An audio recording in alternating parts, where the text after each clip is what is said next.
Hey, this is Alex Yoder with Pro Tip Tuesday, my favorite day of the week. It's a little bit later than I normally do these videos, but I'm going to come at you here this evening anyways. I want to talk about hiring a property manager. And normally I try to provide value that is not just for property managers, but also for landlords who are self-managing their properties. But I know a lot of you are looking to hire a property manager, and there are a couple things to know. Well, there's a lot of things to know, but there's sort of one main thing that I like to point out. It's really the most important thing to know, in my opinion, when you are hiring a property manager. Here it is. When you are looking to hire a property manager, don't go to them, and this is a little bit counterintuitive, but don't go to them and say, here's my box, do you fit in it?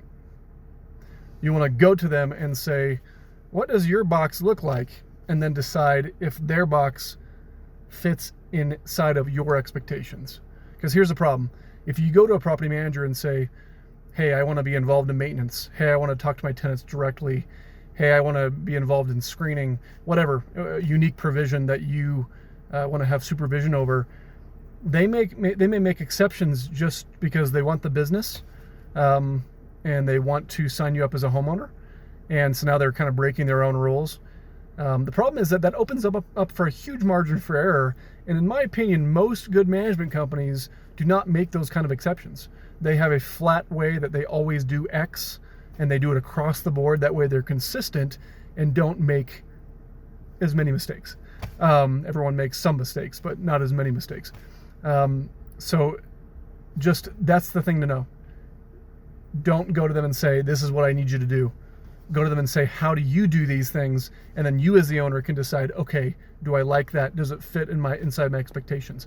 Now, on the three things that I mentioned, 1, I want to be involved in maintenance. 2, I want to be involved in tenant screening. And 3, I want to have direct communication with my tenant. Those are really the top 3 things that if you hire a property manager, you should not be doing anyway. Period. I'll do my next video next week on those 3 things, but I really just want to talk just briefly today about that main topic. Management companies who make exceptions to accommodate you are probably not the management company you want to hire. That's my opinion. Anyway, Alex Yoder, Dorman Real Estate Management. I love to be a resource for all things property management. We will see you next week on Pro Tip Tuesday. Have a good week. Bye.